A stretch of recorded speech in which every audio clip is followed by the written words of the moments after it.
Hey, what's up mga ka-food tech? Welcome back to another edition of SFFS 101.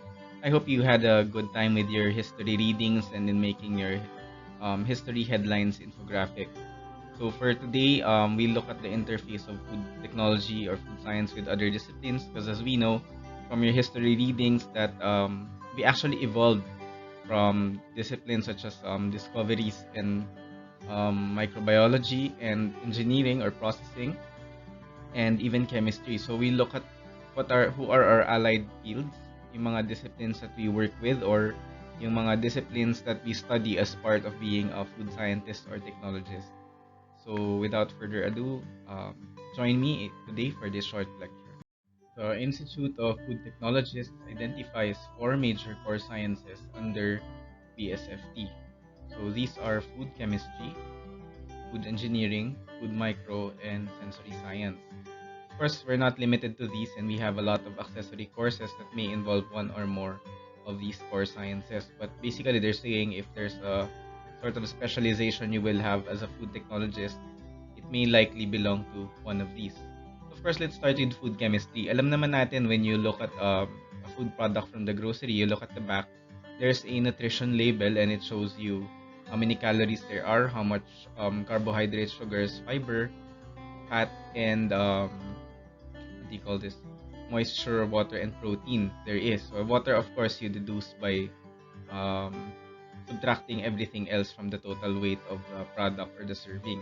So anyway, that's an example of what we call the proximate composition or ano yung major constituents ng isang food material. Of course, there are much more na pwede mong aralin sa food chemistry like antioxidants, etc. and how all of these things contribute to nutrition.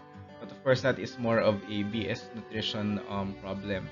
Nonetheless, food chemistry in itself is seeks to explain no, yung mga chemical reactions and phenomena happening in our food during their processing and even up to consumption. Okay, we next have food engineering, which involves mainly with machines or some sort of physics. No? For example, in the mass production of food, you have to upscale yung recipe mo na ginagawa mo sa kitchen with maybe just kitchen baking equipment and your hands to something automated in a conveyor belt producing maybe thousands of times more for the same amount of time compared to what you could make at home. No? Whether that be yung mga cakes, breads, even canning, for example, how do you automate that process or turn that from a stovetop ordeal with a few bottles made in a span of a few hours to something that could churn out hundreds of cans per minute. Next, we have food microbiology, which, of course, you have your FS106 this sem. So, I think magkaka-idea din kayo what this is about. But basically, when we look at food spoilage, one of the major things here is yung microbes that grow in them, okay, that cause the spoilage or food poisoning. There are also microbes like in yogurt that, of course, help your body become better or stronger through probiotics, among other things. Lastly, we have sensory science, which is basically using your five senses to analyze food. No? Andito yung pag magde-develop ka ng product, how would you use the results of a taste test, collect information from your respondents to know whether or not this product would sell in the market. You could also use this to understand or profile different products like what differentiates the mango ng Guimaras, for example, sa mangoes ng ibang parts ng Philippines or sa ibang parts ng mundo. Ano ba yung sensory profile nun? What adjectives can we use to describe them? And ano ba yung intensity ng mga lasa nun? How sweet is it? How sour is it? Or whatever adjective you could think of. Na. So there's a whole, we have a course on sensory science, but you can be a graduate who could focus on sensory science for the rest of your life and still have much to learn. Of course, there are those na mas established na like wine connoisseurs. They have all sorts of terminologies for wines and have all sorts of methods for evaluating how good a wine is. Same goes for certain alcoholic beverages, but of course, that's a topic for another day. So we also have what we call the focus areas. Okay, so these are other areas of food technology or food science that we could work in, especially kapag nagtrabaho ka na sa industry, no? You likely focus on one of these. So these differ from the core science in a way na ina-apply mo yung iba't ibang parts ng core science dito sa mga ito.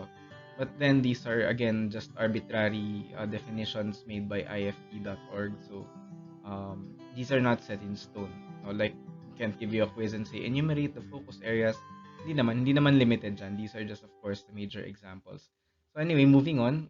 First we have food safety and food defense. We've defined food safety in our first um, set of lectures, and now I'll briefly define food defense. Now, so when we say food defense, this is guarding against intentional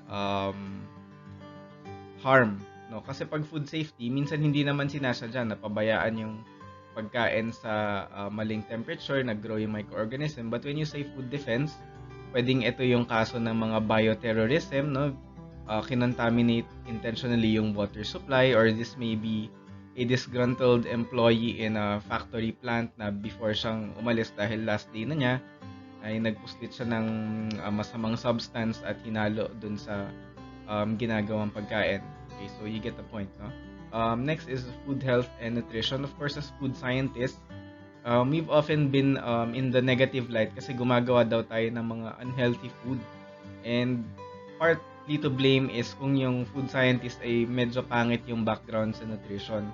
Of course, companies need to sell, but it's our responsibility as food scientists and technologists to be abreast with food health and nutrition trends and see how we can improve our products. Now, for example, right now we have milks made with oats to increase the fiber content, no, yung Oishi Oaties na iniinom namin dito sa bahay.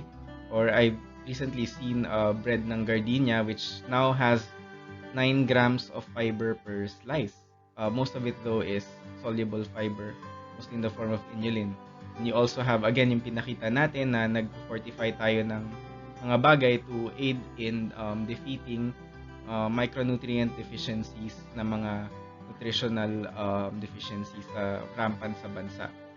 Another thing is the concept of sustainability. This has been partly discussed in our SDGs, and again, we just want to work towards that framework na kailangan yung ginagawa natin today is something that we could continue for the next 100 years or so, and that the planet won't suffer in the process of doing it, or we're gonna replenish again what we're using up, or even build up na mas marami tayong nare-replenish kaysa na-use up, whether this be energy again or resources like water, soil, etc. So this involves looking at how sustainable a practice it is, and if halimbawa ginagamit na yun for say 50 years sa industry and it really isn't sustainable, then we have to find ways to replace those let's say food production methods, packaging materials, among other things that contribute to the detriment of our planet in the long run. Next, we have product development. This is one of the major categories na kapag food tech grad ka, malamang product dev ang trabaho mo. Pretty much most of the food products you see in the market have some sort of product dev, mostly food technologists behind them, no? So I used to work in Magnolia Ice Cream, and although I was in quality assurance, I did have a stint na for I think a week. I had a hand in formulating one of their ice cream products, which I think eventually made it to the market, and you may still see to this day. Okay, ano nga ba yan? I think it was the Magnolia Ice Cream na kesong puti. But of course, hindi ko brainchild yon. I just took over it for a week, so please don't blame me if it doesn't meet your expectations for kesong puti. But nonetheless, product dev, so lahat ng klase ng beverages and etc., including packaging development, how to scale up a food from a small scale to a factory scale production, etc., improving cost cutting, replacement of ingredients, and making products healthier, as in the case of some of the products I mentioned earlier, and making new product concepts based on, let's say, trends like yung mga ice cream na ngayon na may milk tea flavor, ganyan-ganyan, di ba? So, yun, mga product dev yun. Education and careers, of course, you see all of your teachers here are food science professionals, food technology professionals. This, of course, includes research na rin, because when you're an educator, inevitable, lalo na sa tertiary education, na gumawa ka ng original research into um, whatever category of branch of food technology you are working in. Food processing and packaging, of course, most of the food that we make are pre-packaged, and unfortunately I've been watching videos lately of how really bad the situation is, no, yung mga garbage patch, which are mostly food packaging materials meant to be thrown away and are not recycled. So we have a great deal of responsibility in changing that, and even, let's say, developing technology so that the food packaging currently out there in the ocean perhaps can be utilized for something para hindi na siya maging microplastics na nakakain ng fishes and birds and eventually humans. Okay, and of course, food processing, um, most foods undergo some sort of processing, and in each of these, food technologists will usually be there to make sure that the process is working as it should. So, nandyan yung branch ng quality assurance, and nandyan din yung processing research and development, wherein you may try to improve a process. Though in reality kasi, no, bumibili lang tayo ng equipment lines from abroad, and then we learn how to use it. It's very rare that a company will develop a process from scratch. Although a lot of research is being made right now, are trying to make mainstream yung mga unconventional processes, like, let's say, vacuum frying, which involves frying under vacuum pressure. We do have that now sa pilot food plant ng UP, no? Ano pa ba? Other technologies like that they call yung mga high pressure processing, etc. So those are all part of the novel developments in the food processing side. Lastly, we have public policy and regulations. So as food technologists, sometimes we will be called over or summoned to the Senate hearing, etc. Like if there's a law na may kinalaman sa pagkain, kailangan meron tayong mga position paper. We could look at a law and say, this will not work kasi itong regulation na ito, hindi siya magagawa sa tunay na buhay, or masyado siyang prohibitive, or masyado siyang lax. Like for example, merong Department of Agriculture had that law na parang pwede mo daw i-display up to 8 hours sa palengke yung bagong katay na karne. And sabi nila, backed up daw yon ng studies nila. So, unfortunately, when we tried to more or less replicate to an extent yung condition sa palengke, tapos, or we did a study in our graduate class na bumili kami ng meat sa palengke, and then we took the microbiological analysis of them sa lab. We found out na sobrang dami ng pathogenic microorganisms noong meat na nabili namin. So parang, okay, I think their policy has to be revised. Okay, and then of course we could interact with lawmakers towards that end. Okay, so for this week's learning log, I'll have a short activity for you. There's a short video here that you could watch. And as you watch this video, you could list down the professions related to food science and technology in the video. So take note that these professions are not necessarily food scientists or technologists. No?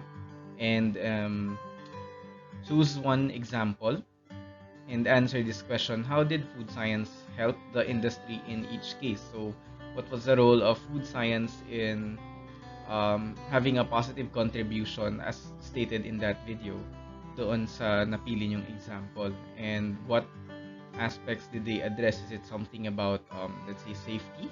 Is it something about productivity, or did they make things easier in some way, and so on? So you answer this on your Who Are Our Allies learning log in the UVLE page.